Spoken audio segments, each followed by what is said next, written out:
Okay, so this is what we're going to use to get started for today.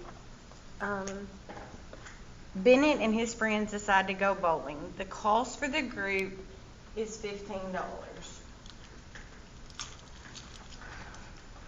for shoe rentals plus $4 a game. So one, I want you to write a function to represent this problem. Pause the video and write your function. Your function should have looked something like this. The total, f of x or y, is equal to $4 per game plus $15 for the shoe rental. So you could have had that, or you could have had y equals 4x plus 15. Either one of those. So how much would it cost if they bowl 3 games?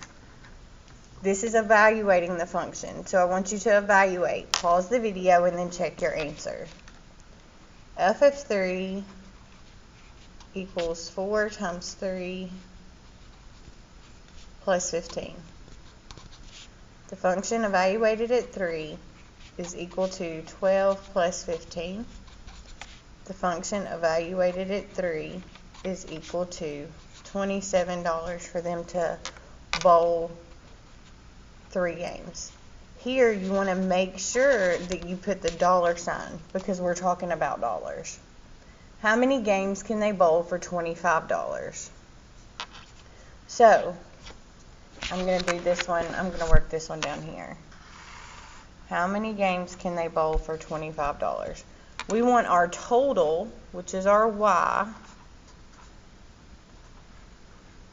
We're working this one together. You don't need to pause it.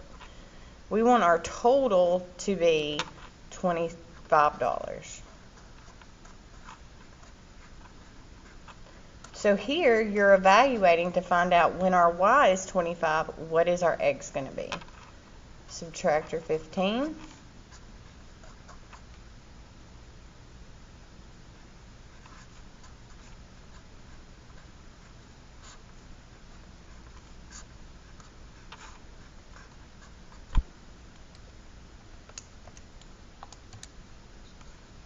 So x equals 2.5.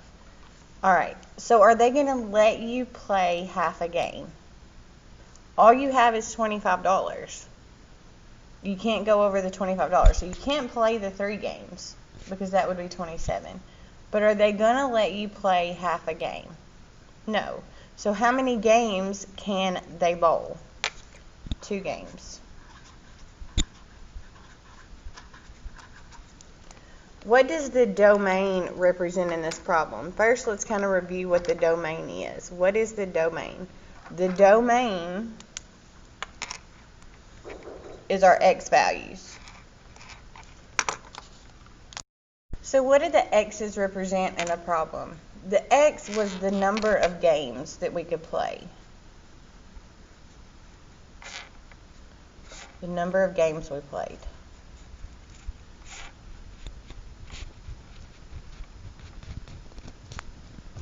So let's think about what realistically, are we going to play a negative number of games? No. Are we going to play 0 games? Well, then we wouldn't be giving them any money. So our numbers are 1, 2, 3, 4, 5. It doesn't include negatives and it doesn't include decimals. So our answers would be all whole numbers.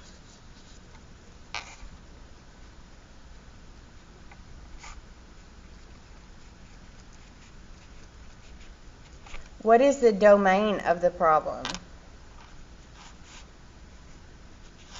That's where we entered that. All whole numbers. So this is a lot like what we did yesterday. Here's a quick glance at the chart for the domain of a problem situation. It's what we went over yesterday. It was in our notes from yesterday.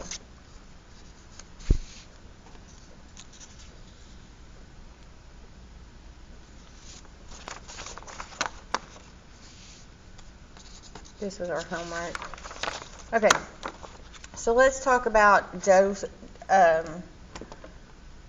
Joe's surfboard task. Joe rents a surfboard for the day from a company that charges by the hour. The graph below shows the cost of renting the surfboard for different amounts of time. So you can see our graph. Okay? For 1 hour, it would cost $10 or $30. For 5 hours, it's going to cost $50. For 7 hours, it's going to cost $60. We're going to come back to this. What is the rental rate per hour for the surfboard? Explain your reasoning.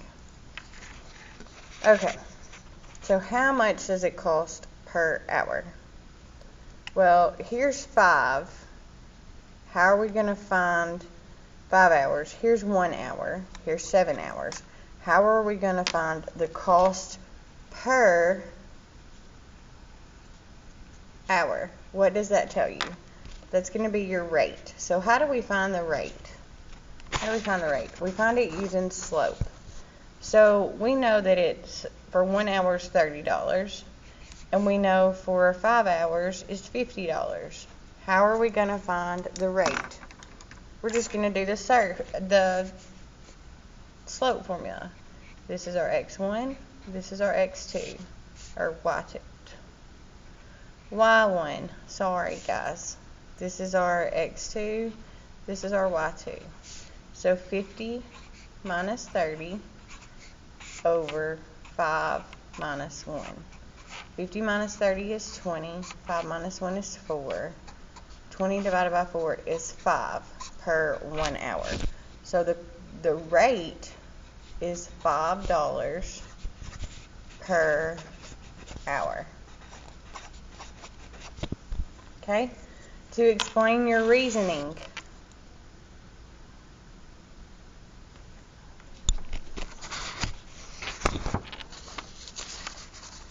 If the cost continues at this rate, calculate the cost of renting a surfboard for 12 hours.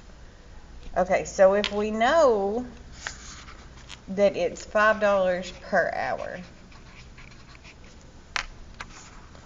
and if we're given 1 hour costs $30,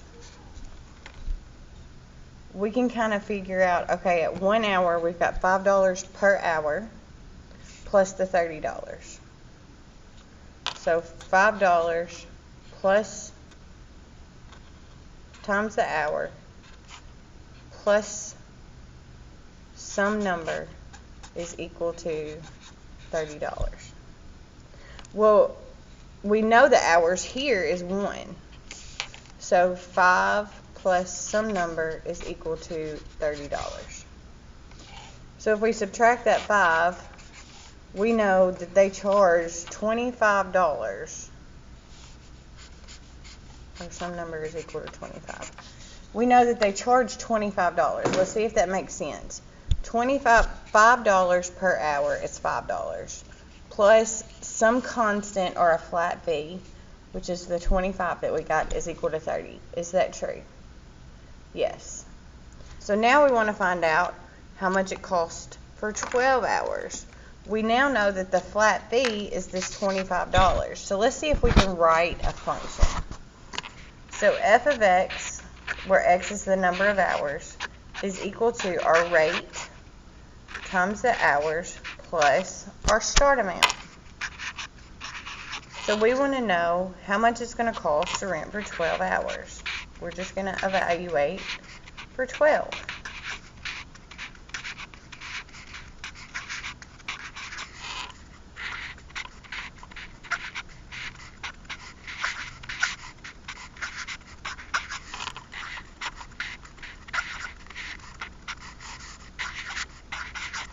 So it would equal $85.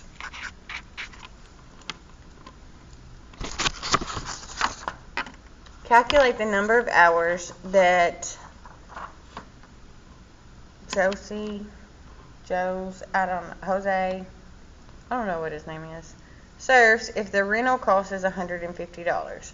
So we found our function, right? We found out in the last part of the problem that the rate was $5 and they had a base fee of $25. So we want to know when our cost, this is our total cost, is 150, how many hours it was. So 150 equals 5x plus 25. So we would subtract 25 from each side.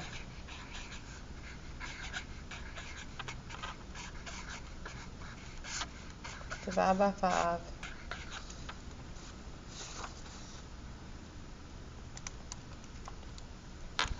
So he rented it for 25 hours, so over a day.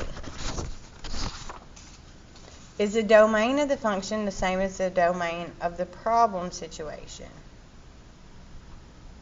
Well, the domain of this function could be anything. We could put any numbers in here. But for this problem, what would our domain be? It's going to be decimals?